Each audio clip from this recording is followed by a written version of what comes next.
सबसे पहले तुम्हें ईमेल के जरिए मिलने वाले खतरे के बारे में बताती हूँ। क्या ईमेल भेजने या प्राप्त करने से भी हमारा सिस्टम खराब हो सकता है मैम? हाँ राजेश, इसकी पूरी आशंका है। उनमें से कुछ ये रहे। जब ईमेल की बात आती है तो सबसे ज्यादा खतरा स्पैम मेल्स के जरिए आता है। कई एजेंसियां स्पैम मेल्स बनाती हैं और काफी बड़ी संख्या में उपयोगकर्ताओं को भेज देती हैं। अगर हम भेजे गए और मिलने वाले ईमेल्स की गिनती करें तो ईमेल ट्रैफिक का 70% से ज्यादा ईमेल जंक या स्पैम में होता है और इन्हें सेंधमारी करने वाली एजेंसियां भेजती हैं। स्पैम मेल्स की ज्यादातर ईमेल्स धोखाधड़ी करने के लिए भेजी जाती हैं। इनका मकसद किसी नेटवर्क में आए बेकसूर उपयोगकर्ता को फंसाना है। उनका सिर्फ एक ही मकसद है, धोखे से तुम्हारा निजी डेटा और जानकारी चोरी करना। तुम जानते होंगे, ईमेल भेजने या प्राप्त करने में कोई खर्च नहीं लगता है। इसी वजह से किसी की निजी जानकारी हासिल करने के लिए साइबर अपराधी इस माध्यम का खूब इस्तेमाल करते हैं। ईमेल्स में बहुत ज्यादा तकनीकी भी शामिल नहीं है और साइबर अपराधियों के लिए इसमें जोखिम भी कम है।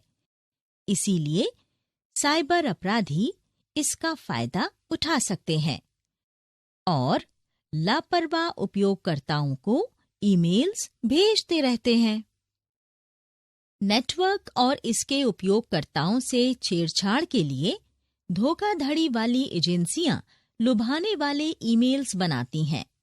ये ईमेल्स ऐसे लोगों को नकली मौके देती हैं जो इन एजेंसियों के बारे में शायद ही जानते हों।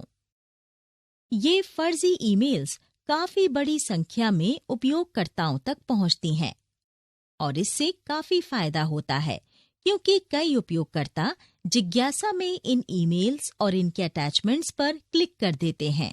इस तरह वे धोखाधड़ी के शिकार हो जाते हैं। आमतौर पर स्पैम मेल्स ऑनलाइन दोस्त बनाकर उनसे धोखाधड़ी करने के लिए बनाई जाती हैं। ये एक तैयार किए हुए असली वजह के लिए होती हैं, जैसे विदेश में रह रहे एक दोस्त को किराया देने या दूसरे बिल चुकाने के लिए पैसों की तुरंत जरूरत है।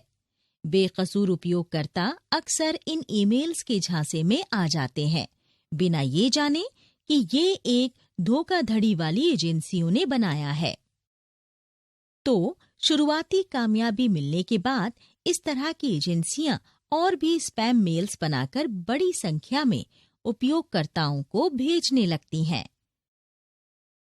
वो ज्यादातर ऐसी ईमेल्स भेजती हैं जिनमें किसी के इलाज का बिल चुकाने या किसी अनजान लॉटरी ड्रॉ में बड़ी रकम जीतने या फिर किसी ईमेल सेवा प्रदाता ने अचानक से आपको बड़े विजेता के रूप में घोषित कर दिया है। इस तरह की बातें आपको ईमेल द्वारा कही जाती हैं।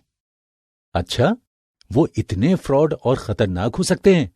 मुझे तो इस बारे में इतना पता ही नहीं था मैम। पर अब तो तुम्हें पता चल गया है ना राजेश। तो अनजान एजेंसियों का ईमेल खोलने से पहले सावधान रहना। आगे से मैं ये जरूर करूंगा मैम। तो क्या नेट इस्तेमाल करते समय अन्य दूसरे खतरे भी होते हैं मैम? हाँ राजेश, और भी हैं। मैं तुम्हें सोशल इंजीनियरिंग के बारे में बताती हूँ।